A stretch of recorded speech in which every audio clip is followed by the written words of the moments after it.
ಶ್ರೀ ಗುರು ಗಣಪತಿಭ್ಯಾಂ ನಮಃ. ಶ್ರೀ ಶಾರದಾಂಬಾಯೇ ನಮಃ. ಎಲ್ಲ ನನ್ನ ಆತ್ಮೀಯ ವೀಕ್ಷಕ ಬಂಧುಗಳಿಗೆ ನಮಸ್ಕಾರ. ವೀಕ್ಷಕರೇ, ಯುಗಾದಿ ಹಬ್ಬದ ಶುಭಾಶಯಗಳು, ಹಾಗೆ ಹೊಸ ಸಂವತ್ಸರ, ಹೊಸ ವರ್ಷದ ಪ್ರಾರಂಭ, ಶ್ರೀ ವಿಶ್ವಾವಸು ನಾಮ ಸಂವತ್ಸರದ ಪ್ರಾರಂಭ ಎಲ್ಲರಿಗೂ ಕೂಡ ಶುಭ ಫಲಗಳನ್ನು ಕೊಡುವಂಥದ್ದಾಗಲಿ. ಬಹಳ ವಿಶೇಷ ಫಲಗಳನ್ನು ಈ ಮಾಸದಲ್ಲಿ ಕಾಣೋದಕ್ಕೆ ಸಾಧ್ಯವಾಗುತ್ತೆ. ಹೊಸ ಸಂವತ್ಸರದಲ್ಲಿ ಸಂವತ್ಸರದ ಅಧಿಪತಿಯಾದಂಥವನು, ಅಂದರೆ ಸಂವತ್ಸರದ ರಾಜ ಸೂರ್ಯ, ಮಂತ್ರಿಯಾದಂಥವನು ಚಂದ್ರ, ಸೇನಾಧಿಪ ಸೂರ್ಯ, ಸಸ್ಯಾಧಿಪತಿ ಗುರು, ಧಾನ್ಯಾಧಿಪತಿ ಕುಜ. ಈ ರೀತಿಯಲ್ಲಿ ವಿಶೇಷವಾಗಿ ಈ ಸಂವತ್ಸರದ ಅಧಿಪತಿಗಳೆಲ್ಲ ಪುರುಷ ಗ್ರಹಗಳು ಹಾಗೆ ರಾಜಗ್ರಹಗಳು ಕೂಡ ಆಗಿರ್ತಾರೆ. ಇದು ಒಂದು ವಿಶೇಷ ಫಲ. ಅದರಲ್ಲೂ ಕೂಡ ಸೂರ್ಯನನ್ನು ಸೌರಮಂಡಲದ ಅಧಿಪತಿ ಅಂತ ಹೇಳ್ತೇವೆ. ಪುರುಷ ಗ್ರಹ, ರಾಜಗ್ರಹ ಮಾಸದ ಅಧಿಪತಿಯಾಗುವಂಥದ್ದು, ಸಂವತ್ಸರದ ಅಧಿಪತಿಯಾಗುವಂಥದ್ದು ಬಹಳ ಶುಭ ಆಗುತ್ತೆ. ಸಸ್ಯಾಧಿಪತಿ ಗುರು ಆಗಿರೋದ್ರಿಂದ ಸಸ್ಯಗಳು ಹೆಚ್ಚಾಗಿ ಬೆಳೆಯುತ್ತೆ, ಫಲವನ್ನು ಕೊಡುತ್ತೆ, ಅಧಿಕ ಲಾಭಗಳನ್ನು ನೋಡೋದಕ್ಕೆ ಸಾಧ್ಯವಾಗುತ್ತೆ. ಅದೇ ರೀತಿಯಲ್ಲಿ ಧಾನ್ಯಾಧಿಪತಿ ಕುಜ ಆಗಿರೋದ್ರಿಂದ ರಕ್ತಕಾರಕ ಕೆಂಪು ವರ್ಣ ಅಂತ ಹೇಳ್ತೇವೆ. ಕೆಂಪು ಬಣ್ಣಕ್ಕೆ ಸಂಬಂಧಪಟ್ಟಂತಹ ಧಾನ್ಯಗಳು ವಿಶೇಷವಾದ ಫಲಗಳನ್ನು ಕೊಡುತ್ತೆ ಅಂತ ಕೂಡ ಹೇಳ್ಬೋದು. ಇದೆಲ್ಲ ಸಂವತ್ಸರಕ್ಕೆ ಸಂಬಂಧಪಡುವಂಥದ್ದು. ಈ ಹೊಸ ಸಂವತ್ಸರದಲ್ಲಿ ಶ್ರೀ ವಿಶ್ವಾವಸು ನಾಮ ಸಂವತ್ಸರ, ಉತ್ತರಾಯಣ, ವಸಂತ ಋತು, ಚೈತ್ರ ಮಾಸ, ಏಪ್ರಿಲ್ ತಿಂಗಳ ಮಾಸ ಭವಿಷ್ಯ ಜೊತೆಗೆ ಸಂವತ್ಸರ ಫಲ ಎರಡನ್ನೂ ಕೂಡ ನೋಡ್ತಾ ಬರೋಣ. ಈ ಮಾಸದಲ್ಲಿ ಬದಲಾಗುವ ಗ್ರಹಗಳು ಅಂತ ಹೇಳಿದರೆ, ಏಪ್ರಿಲ್ 2ನೇ ತಾರೀಕು ಕುಜ ಕರ್ಕಾಟಕ ರಾಶಿಯನ್ನು ಪ್ರವೇಶ ಮಾಡಿದರೆ, ಏಪ್ರಿಲ್ 13ನೇ ತಾರೀಕು ಸೂರ್ಯ ಮೇಷರಾಶಿಗೆ ಬರ್ತಾನೆ. ಕುಜ ನೀಚ ಸ್ಥಾನಕ್ಕೆ ಹೋಗ್ತಾನೆ, ಸೂರ್ಯ ತನ್ನ ಉಚ್ಚ ಸ್ಥಾನಕ್ಕೆ ಪ್ರವೇಶವನ್ನು ಬೆಳೆಸ್ತಾನೆ. ಈ ಎಲ್ಲ ಬದಲಾಗುವ ಗ್ರಹಗಳಿಂದ ಹೊಸ ಸಂವತ್ಸರದಲ್ಲಿ, ಅಂದರೆ ಯುಗಾದಿಯ ಹೊಸ ವರ್ಷದ ಆರಂಭದಲ್ಲಿ ಧನುರಾಶಿಯವರಿಗೆ ಸಂವತ್ಸರ ಹಾಗೂ ಮಾಸ ಫಲ ಹೇಗಿರುತ್ತೆ ಅಂತ ನೋಡೋಣ. ಧನುರಾಶಿಯವರಿಗೆ ಇದು ಒಂದು ವಿಶೇಷವಾದಂತಹ ಸಂವತ್ಸರ. ಯಾಕೆಂದರೆ ಸಂಪೂರ್ಣ ಗುರುಬಲ ಇರುತ್ತೆ. ಸಸ್ಯಗಳಿಗೆಲ್ಲ ಅಧಿಪತಿಯು ಗುರುವೇ ಆಗಿರ್ತಾನೆ. ಧನುರಾಶಿಯವರಿಗೆ ಅಧಿಪತಿಯಾದಂಥವನು ಗುರು.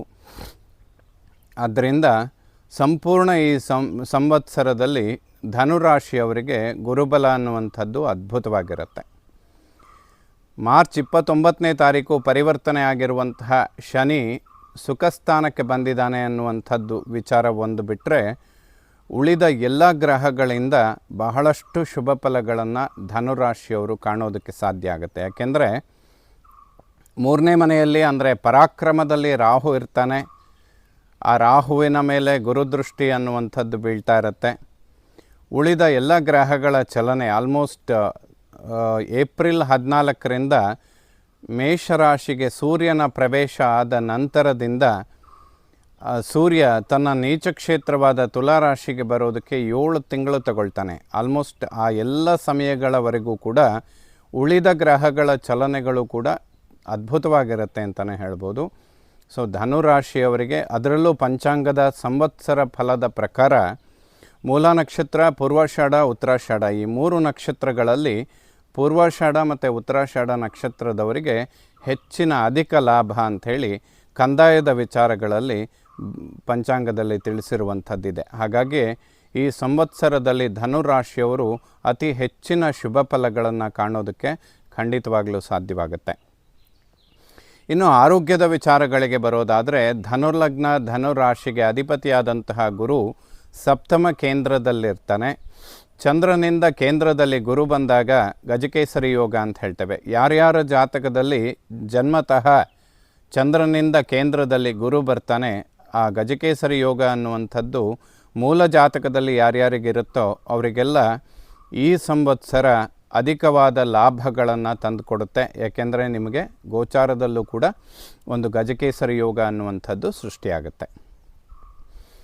ಆರೋಗ್ಯದ ವಿಚಾರಗಳಿಗೆ ಲಗ್ನ ರಾಶ್ಯಾಧಿಪತಿ ಲಗ್ನವನ್ನು ನೋಡೋದ್ರಿಂದ ಯಾವುದೇ ಆರೋಗ್ಯದ ಸಮಸ್ಯೆಗಳು ಬರೋದಿಲ್ಲ. ಬಂದರೂ ಕೂಡ ಪರಿಹಾರ ಮಾಡಿಕೊಳ್ಳೋದಕ್ಕೆ ಇದು ಉತ್ತಮವಾದಂತಹ ಸಮಯ. ಅಂದರೆ ಕಳೆದ 2-3 ವರ್ಷಗಳಿಂದ ಏನಾದರೂ ಆರೋಗ್ಯದ ಸಮಸ್ಯೆಗಳು ಇದ್ದರೂ ಸಹ ಈ ಸಂವತ್ಸರದಲ್ಲಿ ಉಂಟಾಗುವ ಗುರುಬಲದಿಂದ ಆ ದೋಷಗಳಿಗೆ ಪರಿಹಾರ ಮಾಡಿಕೊಳ್ಳೋದಕ್ಕೆ ಖಂಡಿತವಾಗ್ಲೂ ಸಾಧ್ಯ ಆಗುತ್ತೆ.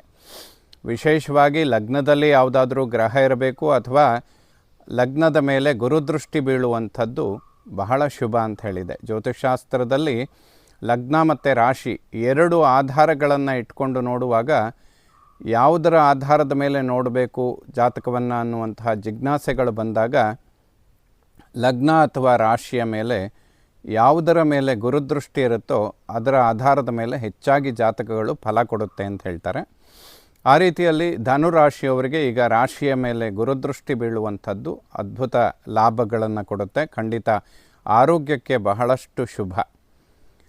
ಅರ್ಧಾಷ್ಟಮದಲ್ಲಿರುವಂತಹ ಶನಿ ದೃಷ್ಟಿ ಕೂಡ ಲಗ್ನ ಮತ್ತು ರಾಶಿಯ ಮೇಲೆ ಬೀಳೋದ್ರಿಂದ ಸ್ನಾಯುಗಳು ಮತ್ತು ನರಗಳಿಗೆ ಸಂಬಂಧಪಟ್ಟಂತೆ ಸಣ್ಣ ಪುಟ್ಟ ದೋಷಗಳು ಉಂಟಾಗುತ್ತೆ ಅಂತ ಹೇಳ್ತಾರೆ. ಅಂದರೆ ಕಾಲಿನ ಮೂಳೆಗಳು ಮತ್ತು ನರಗಳಿಗೆ ಸಂಬಂಧಪಟ್ಟಂತೆ ಸಣ್ಣ ಪುಟ್ಟ ತೊಂದರೆಗಳು ಬರೋದಕ್ಕೆ ಅವಕಾಶಗಳಿರುತ್ತೆ. ಆ ಶನಿ ಮಹಾತ್ಮನಿಗೆ ಏನಾದರೂ ಪರಿಹಾರಗಳನ್ನು ಮಾಡಿಕೊಳ್ಳುವಂಥದ್ದು ಈ ಸಂವತ್ಸರದಲ್ಲಿ ಧನುರಾಶಿಯವರಿಗೆ ಅತ್ಯಂತ ಅವಶ್ಯಕ. ಏಕೆಂದರೆ ಅವನೊಬ್ಬನೇ ನೆಗೆಟಿವಲ್ಲಿರೋದು ಮತ್ತು ಎಲ್ಲ ಗ್ರಹಗಳು ಕೂಡ ಧನುರಾಶಿಯವರಿಗೆ ಸಂಪೂರ್ಣ ಈ ವರ್ಷ ಬಹಳಷ್ಟು ಶುಭ ಫಲಗಳನ್ನು ಕೊಡ್ತಾರೆ. ಹಾಗಾಗಿ ಆ ಅಭಿವೃದ್ಧಿಗಳಿಗೆ ಶನಿ ಮಹಾತ್ಮನಿಂದ ಯಾವುದಾದ್ರೂ ತಡೆ ಉಂಟಾಗುವಂತಹ ವಿಚಾರಗಳಿದ್ದರೆ ಅವನೊಬ್ಬನಿಗೆ ಪರಿಹಾರ ಮಾಡಿಕೊಂಡ್ರೆ ತುಂಬ ಅನುಕೂಲಗಳನ್ನು ಕಾಣ್ತೀರ. ಶನಿಗೆ ಪರಿಹಾರ ಅಂತ ಹೇಳಿದರೆ ಶನೀಶ್ವರನಿಗೆ ತೈಲಾಭಿಷೇಕ, ಬೆಣ್ಣೆ ಅಲಂಕಾರ, ಅಥವಾ ಈಶ್ವರನಿಗೆ ರುದ್ರಾಭಿಷೇಕ ತಿಂಗಳಲ್ಲಿ ಒಮ್ಮೆ ಮಾಡುವಂಥದ್ದು, ಆಂಜನೇಯನ ದರ್ಶನ ಮಾಡಿ ಪಂಚಾಮೃತ ಅಭಿಷೇಕ, ವಿಳ್ಯದೆಲೆ ಅಲಂಕಾರ, ಈ ಥರದ ಸೇವೆಗಳನ್ನು ಮಾಡಿಕೊಳ್ಳುವಂಥದ್ದು.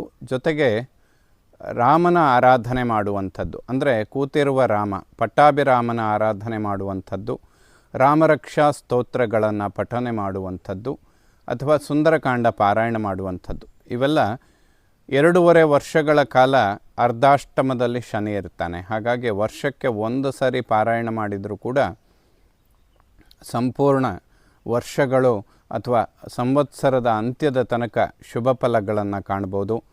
ಸುಖಾಪೇಕ್ಷೆಗಳಿಗೆ ಸಂಬಂಧಪಟ್ಟಂತೆ ಯಾವುದೇ ಅಡೆತಡೆಗಳು ಶನಿ ಮಹಾತ್ಮನಿಂದ ಉಂಟಾದರೆ ಪರಿಹಾರಗಳನ್ನು ಕಂಡುಕೋಬೋದು.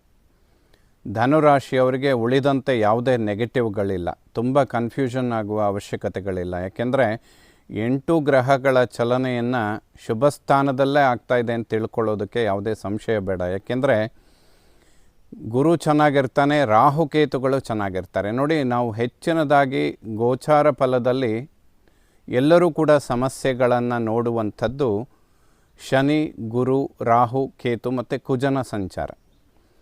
ಈ 5 ಗ್ರಹಗಳ ಚಲನೆ ತುಂಬ ಇಂಪಾರ್ಟೆಂಟ್ ಆಗಿರುತ್ತೆ. ಅದರಲ್ಲಿ ಶನಿಯೊಬ್ಬನ್ನು ಹೊರತುಪಡಿಸಿದರೆ ಉಳಿದ ಎಲ್ಲ ಗ್ರಹಗಳು ಶುಭ ಸ್ಥಾನದಲ್ಲಿರ್ತಾರೆ. ಪರಾಕ್ರಮದಲ್ಲಿ ರಾಹುವಿನ ಸಂಚಾರ, ಅವನ ಮೇಲೆ ಗುರುದೃಷ್ಟಿ, ಇದು ಅತ್ಯಂತ ಅವಶ್ಯಕ. 3, 6, 11ರಲ್ಲಿ ರಾಹು ಬಹಳಷ್ಟು ಶುಭ ಫಲಗಳನ್ನು ಕೊಡ್ತಾನೆ ಅಂತ. ಅದರಲ್ಲೂ ಕೂಡ 3ನೇ ಮನೆ ಕುಂಭರಾಶಿ ಆಗುವಂಥದ್ದು ರಾಹುವಿಗೆ ಮೂಲ ತ್ರಿಕೋಣ, ಅತ್ಯಂತ ಶುಭ ಸ್ಥಾನ. ಅತಿ ಹೆಚ್ಚಿನ ಫಲಗಳನ್ನು ರಾಹು ಕೊಡುವಂಥದ್ದು ಕುಂಭರಾಶಿಯಲ್ಲಿದ್ದಾಗ. ಹಾಗಾಗಿ ಇದು ಧನುರಾಶಿಯವರಿಗೆ 18 ವರ್ಷಗಳಿಗೆ ಒಮ್ಮೆ ಬರುವಂತಹ ಯೋಗ. ಗುರು ಸಪ್ತಮದಲ್ಲಿ ಗಜಕೇಸರಿ ಯೋಗ ಸೃಷ್ಟಿಯಾಗುವಂಥದ್ದು ಆಲ್ಮೋಸ್ಟ್ 12 ವರ್ಷಗಳಿಗೊಮ್ಮೆ. ಸೊ ಈ ರಾಹು, ಕೇತು ಮತ್ತು ಗುರು 3 ಗ್ರಹಗಳು ಶುಭ ಸ್ಥಾನಕ್ಕೆ ಬರೋದಕ್ಕೆ 18 ಮತ್ತು 12 ವರ್ಷಗಳ ಕಾಲ ಕಾಯಬೇಕು.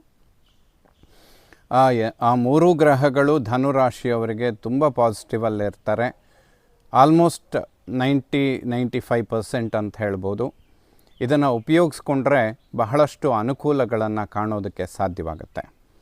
ದ್ವಿತೀಯ ಕುಟುಂಬ ಧನಸ್ಥಾನಾಧಿಪತಿಯಾಗಿ ಶನಿ ಸುಖ ಸ್ಥಾನದಲ್ಲಿದ್ದಾನೆ. ಸ್ವಲ್ಪ ಕುಟುಂಬದಲ್ಲಿ ಆಲಸ್ಯ ಅಥವಾ ಯಾವುದಾದ್ರೂ ತುಂಬ ಇನ್ವೆಸ್ಟ್ಮೆಂಟ್ಗಳು, ಕೌಟುಂಬಿಕ ವಿಚಾರಗಳಿಗೆ ಧನವ್ಯಯ ಆಗುವಂಥದ್ದು ಅಥವಾ ಇನ್ವೆಸ್ಟ್ ಮಾಡಿರುವಂಥದ್ದು ತತ್ಕಾಲದಲ್ಲಿ ರಿಟರ್ನ್ ಬರದೇ ಇರೋದಕ್ಕೆ ಧನ ಆಗಮನಗಳು ಸ್ವಲ್ಪ ವಿಳಂಬ ಅಂತ ಹೇಳುತ್ತೆ ಶನಿ 4th ಹೌಸಲ್ಲಿದ್ದರೆ. ಬಟ್ 1, 4, 7, 10 ಇದನ್ನು ಕೇಂದ್ರ ಸ್ಥಾನ ಅಂತ ಹೇಳ್ತೇವೆ. ಪಾಪಗ್ರಹಗಳಿಗೆ ಕೇಂದ್ರ ಸ್ಥಾನ ಶುಭ ಅಂತ ಕೂಡ ಹೇಳ್ತೇವೆ. ಆದರೆ ಸುಖಸ್ಥಾನದಲ್ಲಿರುವ ಶನಿ ಕರ್ಮಸ್ಥಾನವನ್ನು ನೋಡ್ತಾನೆ. ಕರ್ಮ ಉದ್ಯೋಗದಲ್ಲಿ ಸ್ವಲ್ಪ ಆಲಸ್ಯಗಳನ್ನು ಕೊಡೋದಕ್ಕೆ ಶನಿ ಸುಖಸ್ಥಾನದಲ್ಲಿ ಕೂತು ಕರ್ಮಸ್ಥಾನವನ್ನು ನೋಡ್ತಾನೆ. ಹಾಗಾಗಿ ಆಲಸ್ಯ ಮಾಡಿದಷ್ಟು ಕರ್ಮದಲ್ಲಿ ವಿಳಂಬ ಅಥವಾ ಇನ್ವೆಸ್ಟ್ಮೆಂಟ್ಗಳು ಲಾಭಗಳನ್ನು ಪಡೆಯೋದಕ್ಕೆ ಸ್ವಲ್ಪ ನಿಧಾನ ಮಂದಗತಿಯಲ್ಲಿ ಸಾಗೋದಕ್ಕೆ ಕಾರಣಗಳಿರುತ್ತೆ. ಉಳಿದಂತೆ ಕುಟುಂಬದಲ್ಲಿ ಸೌಖ್ಯ ನೆಮ್ಮದಿ ಇದೆಲ್ಲ ಚೆನ್ನಾಗಿರುತ್ತೆ. ಧನಾಗಮನಗಳು ಶುಭ. ಸ್ವಲ್ಪ ವಿಳಂಬ ಆದರೂ ಕೂಡ ಸಕ್ಸಸ್ ಅನ್ನೋದು ಖಂಡಿತ ಸಿಗುತ್ತೆ.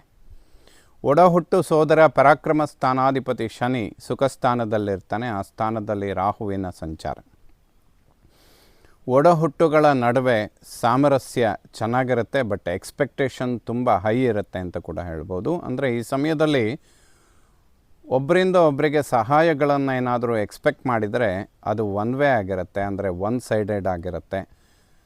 ಸೋದರಿ ಅಥವಾ ಸೋದರಿಯರಿಗೆ ಸ್ವಲ್ಪ ನಿರೀಕ್ಷೆಗಳು ನಿಮ್ಮಿಂದ ಜಾಸ್ತಿ ಇರುತ್ತೆ ಅಂತ ಕೂಡ ಹೇಳ್ಬೋದು.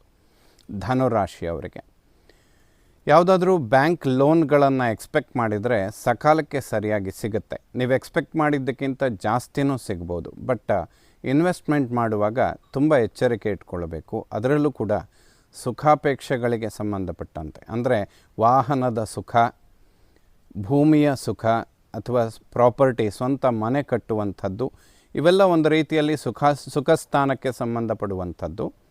ಅಲ್ಲೇ ಶನಿ ಇರೋದರಿಂದ ನೀವು ಇನ್ವೆಸ್ಟ್ ಮಾಡಬೇಕು ಅಂತ ಅಂದ್ಕೊಂಡಿರೋದಕ್ಕಿಂತ ಸ್ವಲ್ಪ ಜಾಸ್ತಿ ಆಗೋದಕ್ಕೆ ಅವಕಾಶಗಳಿರುತ್ತೆ.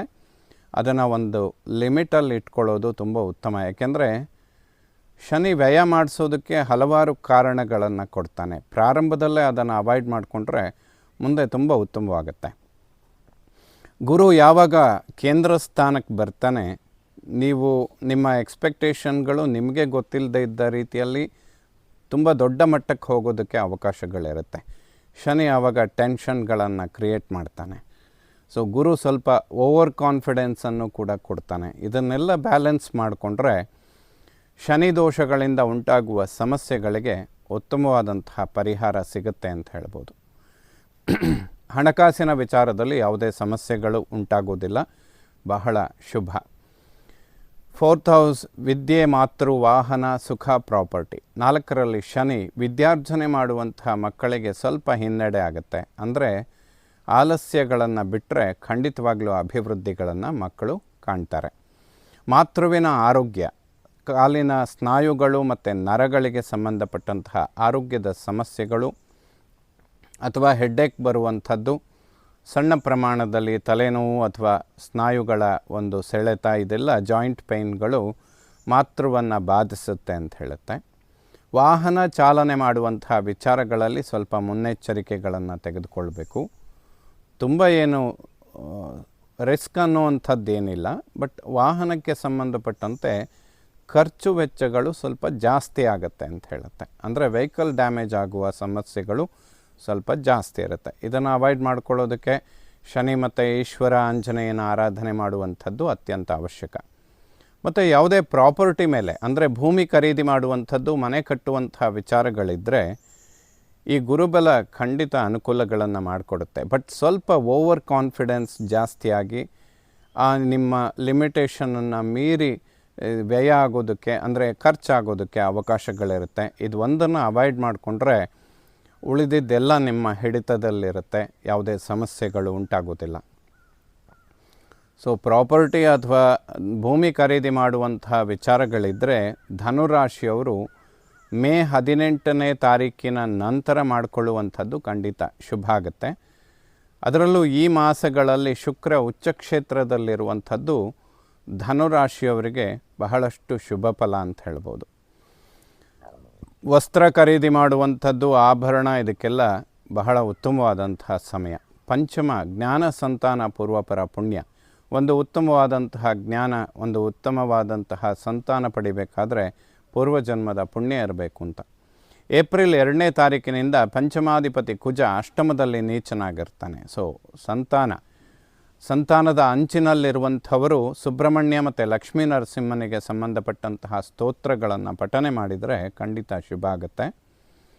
ಮಕ್ಕಳ ಆರೋಗ್ಯದ ಬಗ್ಗೆ ಹೆಚ್ಚಿನ ಗಮನ ಕೊಡಬೇಕಾದಂಥ ಅನಿವಾರ್ಯತೆ ಧನುರಾಶಿಯವರಿಗೆ ಈ ಮಾಸಗಳಲ್ಲಿರುತ್ತೆ. ಯಾಕೆಂದರೆ ಬುಧ, ಶುಕ್ರ, ಶನಿ 3 ಗ್ರಹಗಳು ಕೂಡ ಸುಖಸ್ಥಾನದಲ್ಲಿ, ಅಂದರೆ 4ನೇ ಮನೆಯಲ್ಲಿರ್ತಾರೆ. ಪಂಚಮಾಧಿಪತಿ ಕುಜ ಅಷ್ಟಮದಲ್ಲಿ ನೀಚನಾಗ್ತಾನೆ. ಏಪ್ರಿಲ್ 2ನೇ ತಾರೀಕಿಂದ ಆಲ್ಮೋಸ್ಟ್ ಜೂನ್ 6ರ ತನಕ ಅವನು ನೀಚ ಕ್ಷೇತ್ರದಲ್ಲೇ ಇರ್ತಾನೆ. ಸಂತಾನ ಸ್ಥಾನಾಧಿಪತಿ ಕುಜ ಮೃತ್ಯುಸ್ಥಾನದಲ್ಲಿ ನೀಚನಾಗಿ ಕೂತ್ಕೊಳ್ಳುವಂಥದ್ದು ಮಕ್ಕಳ ಆರೋಗ್ಯದ ವಿಚಾರದಲ್ಲಿ ಧನುರಾಶಿಯವರು ಹೆಚ್ಚಿನ ಗಮನಗಳನ್ನು ಕೊಡುವಂಥ ಅವಶ್ಯಕತೆಗಳು ಖಂಡಿತ ಇರುತ್ತೆ. ಲಕ್ಷ್ಮೀನರಸಿಂಹನ ದರ್ಶನ ಮಾಡುವಂಥದ್ದು ಖಂಡಿತ ಶುಭ. ಪಂಚಾಮೃತ ಅಭಿಷೇಕ ಅಥವಾ ತುಳಸಿಯಿಂದ ಅರ್ಚನೆ ಮಾಡಿದರೆ ಅದ್ಭುತ ಲಾಭಗಳನ್ನು ಕಾಣ್ತೀರಾ, ಅಥವಾ ಸಮಸ್ಯೆಗಳಿಗೆ ಖಂಡಿತವಾಗಲೂ ತಡೆ ಅನ್ನುವಂಥದ್ದು ಸಿಗುತ್ತೆ. ಇದು ಅತ್ಯಂತ ಅವಶ್ಯಕ. ಯಾಕೆಂದರೆ ಗೋಚಾರದಲ್ಲಾಗಲಿ ಅಥವಾ ಜನ್ಮತಃ ಮೃತ್ಯುಸ್ಥಾನದಲ್ಲಿ ಯಾವುದಾದ್ರೂ ಗ್ರಹಗಳ ಚಲನೆ ಇದ್ದು ಆ ಗ್ರಹಗಳ ದಶಾಭುಕ್ತಿಗಳು ನಡೆಯುವಂಥದ್ದು, ಗೋಚಾರದಲ್ಲಿ ಮೃತ್ಯುಸ್ಥಾನದಲ್ಲಿ ಪಾಪಗ್ರಹಗಳಿರುವಂಥದ್ದು, ಇವೆಲ್ಲ ಸ್ವಲ್ಪ ಟೆನ್ಷನ್ಗಳನ್ನು ಕೊಡುತ್ತೆ. ಷಷ್ಠ ಶತ್ರು ಋಣ ರೋಗಸ್ಥಾನ. ಷಷ್ಠಾಧಿಪತಿ ಶುಕ್ರ ಉಚ್ಚ ಕ್ಷೇತ್ರದಲ್ಲಿದ್ದಾನೆ. ಯಾವುದೇ ಶತ್ರು ಬಾಧೆಗಳು ಇರುವುದಿಲ್ಲ. ಸ್ನೇಹಿತರು ಒಬ್ಬರಿಂದ ಒಬ್ಬರಿಗೆ ಸಕಾಲದಲ್ಲಿ ಅನುಕೂಲಗಳು ಉಂಟಾಗುತ್ತೆ ಅಂತ ಹೇಳ್ಬೋದು. ಮಾಂಗಲ್ಯ ಸ್ಥಾನ ಸಪ್ತಮಾಧಿಪತಿ ಬುಧ ನೀಚ ಕ್ಷೇತ್ರದಲ್ಲಿದ್ದಾನೆ. ಧನುರಾಶಿಯವರಿಗೆ ವಿವಾಹ ಅನ್ನುವಂಥದ್ದು ಸ್ವಲ್ಪ ವಿಳಂಬ ಆಗುವಂತಹ ಸಂದರ್ಭಗಳು ಇಲ್ಲಿ ತನಕ ನಡ್ಕೊಂಡು ಬಂದಿದೆ. ಕಳೆದ 6-7 ತಿಂಗಳಿಂದ ಧನುರಾಶಿಯವರಿಗೆ ಇಂತಹ ಶುಭ ಕಾರ್ಯಗಳಿಗೆ ಅಷ್ಟೇನು ಸಮಯ ಚೆನ್ನಾಗಿರಲಿಲ್ಲ. ಮೇ 14ರ ನಂತರ ಗುರುಬಲ ಅನ್ನುವಂಥದ್ದು ಪ್ರಾರಂಭ ಆಗುತ್ತೆ. ಗುರು ಮಾಂಗಲ್ಯ ಸ್ಥಾನಕ್ಕೆ ಪ್ರವೇಶವನ್ನು ಬೆಳೆಸ್ತಾನೆ. ಅಂದರೆ ವಿವಾಹಕ್ಕೆ ಅಂತಲೇ ಗುರುಬಲ ಬರುತ್ತೆ ಅಂತ ಕೂಡ ಹೇಳ್ಬೋದು. ಇವೆಲ್ಲ 12 ವರ್ಷಕ್ಕೊಮ್ಮೆ ಗುರು ಮಾಂಗಲ್ಯ ಸ್ಥಾನಕ್ಕೆ ಬರ್ತಾನೆ. 1 ವರ್ಷಗಳ ಕಾಲ ಸಂಪೂರ್ಣ ಗುರುಬಲ ಇರುತ್ತೆ. ಯಾರ್ಯಾರು ಧನುರಾಶಿಯವರು ಸಪ್ತಮದಲ್ಲಿ ಗುರು ಇದ್ದಾಗ ವಿವಾಹ ಇಂತಹ ಶುಭ ಕಾರ್ಯಗಳನ್ನು ಮಾಡ್ಕೊಳ್ತಾರೆ, ಜೀವನ ಪರ್ಯಂತ ಅದರ ಶುಭ ಫಲಗಳನ್ನು ಅವರು ಕಾಣ್ತಾರೆ. ಸಾಮರಸ್ಯ, ಸಂತಾನ, ಉದ್ಯೋಗ, ಹಣಕಾಸು, ದಾಂಪತ್ಯದ ಒಂದು ಸಾಮರಸ್ಯ, ಇವೆಲ್ಲ ಲೈಫ್ ಟೈಮ್ ಅದ್ಭುತವಾಗಿರುತ್ತೆ ಅಂತ ಹೇಳ್ಬೋದು. ಹಾಗಾಗಿ ಧನುರಾಶಿಯವರು ಮೇ 14ರ ನಂತರ ವಿವಾಹ ಇಂತಹ ಮಂಗಳ ಕಾರ್ಯಗಳಿಗೆ ಅತ್ಯಂತ ಶುಭ ಸಮಯ. ದಂಪತಿಗಳ ನಡುವೆಯೂ ಕೂಡ ಸಾಮರಸ್ಯಗಳು, ಅಂದರೆ ಗಂಡ ಹೆಂಡತಿಯ ನಡುವೆ ಸಾಮರಸ್ಯ ತುಂಬ ಅದ್ಭುತವಾಗಿರುತ್ತೆ. ಯಾವುದೇ ಸಮಸ್ಯೆಗಳಿದ್ದರೂ ಕೂಡ ಪರಿಹಾರಗಳು ಉಂಟಾಗುತ್ತೆ. ಆರೋಗ್ಯದಲ್ಲಿ ಅಭಿವೃದ್ಧಿಗಳನ್ನು ಕಾಣ್ತೀರಾ. ಎಲ್ಲ ರೀತಿಯಲ್ಲಿ ದಂಪತಿಗಳ ನಡುವೆ ನೆಮ್ಮದಿ ಮತ್ತು ಸಾಮರಸ್ಯ ಅದ್ಭುತವಾಗಿರುತ್ತೆ ಅಂತ ಹೇಳ್ಬೋದು. ಅಷ್ಟಮ ಮೃತ್ಯುಸ್ಥಾನ. ಮೃತ್ಯುಸ್ಥಾನದಲ್ಲಿ ಕುಜ ನೀಚನಾಗಿ ಸಂಚಾರ ಮಾಡುವಂಥದ್ದು ಜೂನ್ 6ರ ತನಕ. ಸೊ ಕುಜ ನೀಚ ಕ್ಷೇತ್ರದಲ್ಲಿರೋದ್ರಿಂದ 2 ವಿಚಾರಗಳಿಗೆ ಸಂಬಂಧಪಟ್ಟಂತೆ ಧನುರಾಶಿಯವರು ಮುನ್ನೆಚ್ಚರಿಕೆಗಳನ್ನು ತೆಗೆದುಕೊಳ್ಬೇಕು. ಏನು ಅಂತ ಹೇಳಿದರೆ, ಈ ಸಮಯದಲ್ಲಿ ಅಂದರೆ ಈ ಏಪ್ರಿಲ್ ತಿಂಗಳಿಂದ ಮೇ 18-19ರ ತನಕ ಭೂಮಿಗೆ ಸಂಬಂಧಪಟ್ಟಂತಹ ಯಾವುದೇ ವ್ಯವಹಾರಗಳನ್ನು ಮಾಡದೇ ಇದ್ದರೆ ಉತ್ತಮ. ಆಲ್ಮೋಸ್ಟ್ ಜೂನ್ 6ರ ತನಕ ಅವಾಯ್ಡ್ ಮಾಡಿದರೆ ಖಂಡಿತ ಒಳ್ಳೆಯದು. ಸೊ ಆ ಸಮಯದ ತನಕ ಅಂದರೆ ಏಪ್ರಿಲಿಂದ ಜೂನ್ 6ರ ತನಕ ಮಕ್ಕಳ ಆರೋಗ್ಯದ ಬಗ್ಗೆ ವಿಶೇಷವಾದ ಗಮನ ಕೊಡುವಂಥದ್ದು, ಯಾವುದೇ ಭೂಮಿಗೆ ಸಂಬಂಧಪಟ್ಟಂತಹ ವ್ಯವಹಾರಗಳನ್ನು ಮಾಡದೇ ಇರುವಂಥದ್ದು, ಈ 2 ವಿಚಾರಗಳು ಧನುರಾಶಿಯವರಿಗೆ ಅತ್ಯಂತ ಅವಶ್ಯಕವಾಗುತ್ತೆ. ಇದನ್ನು ಗಮನಿಸ್ಕೊಂಡ್ರೆ ಯಾವುದೇ ಸಂಕಷ್ಟಗಳು ಬರೋದಿಲ್ಲ ಅಂತ ಹೇಳ್ಬೋದು. 9ನೇ ಮನೆಯನ್ನು ಭಾಗ್ಯಸ್ಥಾನ. ಭಾಗ್ಯಾಧಿಪತಿ ಸೂರ್ಯ ಪಂಚಮದಲ್ಲಿ ಉಚ್ಚ ಕ್ಷೇತ್ರದಲ್ಲಿರ್ತಾನೆ. ಭಾಗ್ಯೋದಯಗಳಾಗುತ್ತೆ. ಪಿತೃವಿನ ಒಂದು ಅನುಗ್ರಹ, ಆಶೀರ್ವಾದ ಅದ್ಭುತವಾಗಿ ಸಿಗುತ್ತೆ. ಧನುರಾಶಿಗೆ ಸೂರ್ಯ ಯೋಗಕಾರಕನಾಗಿ ಕೆಲಸ ಮಾಡ್ತಾನೆ. ಕೋಣಾಧಿಪತಿ, ಪಂಚಮಾಧಿಪತಿ ಮತ್ತು ಭಾಗ್ಯಾಧಿಪತಿ. ಅದರಲ್ಲಿ ಭಾಗ್ಯಾಧಿಪತಿ ಸೂರ್ಯ ಉಚ್ಚ ಕ್ಷೇತ್ರದಲ್ಲಿದ್ದಾನೆ. ಧನುರಾಶಿಯವರಿಗೆ ಏಪ್ರಿಲ್ ತಿಂಗಳು ಬಹಳಷ್ಟು ಭಾಗ್ಯೋದಯಗಳನ್ನು ತಂದುಕೊಡುತ್ತೆ. ಅಭಿವೃದ್ಧಿಗಳನ್ನು ಖಂಡಿತವಾಗ್ಲೂ ಕಾಣ್ತೀರ. ದಶಮವನ್ನು ಕರ್ಮ ಉದ್ಯೋಗ ಸ್ಥಾನ. ಕರ್ಮಾಧಿಪತಿ ಬುಧ ನೀಚ ಕ್ಷೇತ್ರದಲ್ಲಿದ್ದು ಕರ್ಮಸ್ಥಾನದ ಮೇಲೆ ಬುಧ, ಶುಕ್ರ ಮತ್ತು ಶನಿ ದೃಷ್ಟಿ ಬೀಳ್ತಾ ಇರುತ್ತೆ. ಉದ್ಯೋಗದಲ್ಲಿ ಅಭಿವೃದ್ಧಿಗಳನ್ನು ಖಂಡಿತವಾಗ್ಲೂ ಕಾಣ್ಬೋದು. ಸಣ್ಣ ಪುಟ್ಟ ಕಿರಿಕಿರಿಗಳು ಖಂಡಿತ ಸೃಷ್ಟಿಯಾಗುತ್ತೆ. ಕಳೆದ 5-6 ತಿಂಗಳಿಂದ ಧನುರಾಶಿಯವರು ಉದ್ಯೋಗದ ಬಗ್ಗೆ ಹಲವಾರು ಪ್ರಯತ್ನಗಳನ್ನು ಮಾಡ್ತಾನೆ ಬಂದಿರ್ತೀರ. ಪರಿಶ್ರಮ ಅನ್ನೋದು ತುಂಬ ಜಾಸ್ತಿ ಇರುತ್ತೆ. ಬಟ್ ರಿಸಲ್ಟ್ ಸ್ವಲ್ಪ ಕಡಿಮೆ ಅಂತಲೇ ಹೇಳಬೇಕು. ಉದ್ಯೋಗದ ಪರಿವರ್ತನೆಗಳ ಬಗ್ಗೆ ಏನಾದರೂ ಧನುರಾಶಿಯವರು ಚಿಂತನೆ ಮಾಡ್ತಾ ಇದ್ದರೆ ಮೇ 18ರ ತನಕ ವೆಯ್ಟ್ ಮಾಡೋದು ಶುಭ. ಮೇ 18ರ ನಂತರ ಧನುರಾಶಿಯವರು ಯಾವುದೇ ಉದ್ಯೋಗದ ಪರಿವರ್ತನೆಗಳನ್ನು ಮಾಡಿಕೊಂಡ್ರೆ ಸಂಪೂರ್ಣ 2-3 ವರ್ಷಗಳ ಕಾಲ ಅದು ಒಂದು ಸಪೋರ್ಟಿವ್ ಆಗಿ ನಿಂತ್ಕೊಳ್ಳುತ್ತೆ. ಒಂದು ಸ್ಥಿರತೆ ಅನ್ನೋದನ್ನು ಖಂಡಿತವಾಗಲೂ ಉದ್ಯೋಗದಲ್ಲಿ ಕಾಣ್ತೀರಾ. ಈ ಸಂವತ್ಸರ ಧನುರಾಶಿಯವರಿಗೆ ಉದ್ಯೋಗದಲ್ಲಿ ಅಪರಿಮಿತವಾದಂಥ ಅಭಿವೃದ್ಧಿಗಳನ್ನು ಖಂಡಿತವಾಗಲೂ ಕೊಡುತ್ತೆ. ಅದರಲ್ಲೂ ಏನಾದರೂ ಸ್ವಂತ ವ್ಯವಹಾರ, ಬಿಸ್ನೆಸ್ ಇಂಥದ್ದನ್ನೇನಾದರೂ ಮಾಡ್ತಾಯಿದ್ರೆ ಧನುರಾಶಿಯವರು ಮೇ 18ರ ನಂತರ ಯಾವುದೇ ಇನ್ವೆಸ್ಟ್ಮೆಂಟ್ಗಳನ್ನು ಮಾಡಿದರೂ ಕೂಡ ಖಂಡಿತ ಲಾಭಗಳನ್ನು ಕಾಣ್ತೀರಾ. ಗುರಿ ಮುಟ್ಟುತ್ತೆ. ಬಿಸ್ನೆಸ್ಸನ್ನು ಇನ್ನೂ ಇಂಪ್ರೂವ್ ಮಾಡ್ಕೊಳ್ಳೋದಕ್ಕೆ ಅತಿ ಉತ್ತಮವಾದಂತಹ ಸಮಯ. ಧನುರಾಶಿಯವರು ಉದ್ಯೋಗದ ಚಿಂತನೆಯಲ್ಲಿರುವಂಥವರಿಗೆ ಮೇ 18ರ ನಂತರದಲ್ಲಿ ಸಂಪೂರ್ಣ ಒಂದು ಉತ್ತಮ ಪ್ರತಿಫಲ ಸಿಗುತ್ತೆ. ಈ ಸಂವತ್ಸರ ಧನುರಾಶಿಯವರಿಗೆ ಉದ್ಯೋಗದಲ್ಲಿ ಖಂಡಿತವಾಗ್ಲೂ ಅಭಿವೃದ್ಧಿಗಳನ್ನು ಕೊಡುತ್ತೆ. ಗುರುಬಲ ಬಹಳ ವಿಶೇಷ. ಲಾಭಸ್ಥಾನದ ಮೇಲೆ ಗುರುದೃಷ್ಟಿ ಕೂಡ ಬೀಳುತ್ತೆ. ಸಪ್ತಮಕ್ಕೆ ಗುರು ಬಂದ ನಂತರದಲ್ಲಿ ಶನಿ ದೃಷ್ಟಿ ಕರ್ಮಸ್ಥಾನದ ಮೇಲೆ ಬೀಳೋದ್ರಿಂದ ಸ್ವಲ್ಪ ಪ್ರಯಾಣ ಜಾಸ್ತಿ ಆಗ್ಬೋದು, ಓಡಾಟಗಳು ಜಾಸ್ತಿ ಆಗುತ್ತೆ.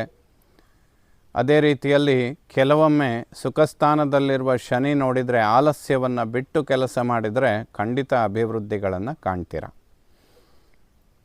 ಏಕಾದಶ ಲಾಭಸ್ಥಾನ. ಲಾಭಾಧಿಪತಿ ಶುಕ್ರ ಉಚ್ಚಕ್ಷೇತ್ರದಲ್ಲಿದ್ದಾನೆ. ಲಾಭಸ್ಥಾನದ ಮೇಲೆ ಯಾವುದೇ ಪಾಪಗ್ರಹಗಳ ದೃಷ್ಟಿ ಇಲ್ಲ. ಖಂಡಿತ ಶುಭ ಫಲಗಳನ್ನು ಕಾಣ್ತೀರ. ಧನಾಗಮನ ಧನುರಾಶಿಯವರಿಗೆ ಬಹಳ ಶುಭ ಆಗುತ್ತೆ. ಕರ್ಮ ಉದ್ಯೋಗದಲ್ಲಿ ಅಭಿವೃದ್ಧಿಗಳನ್ನು ಖಂಡಿತವಾಗ್ಲೂ ಕಾಣ್ತೀರ.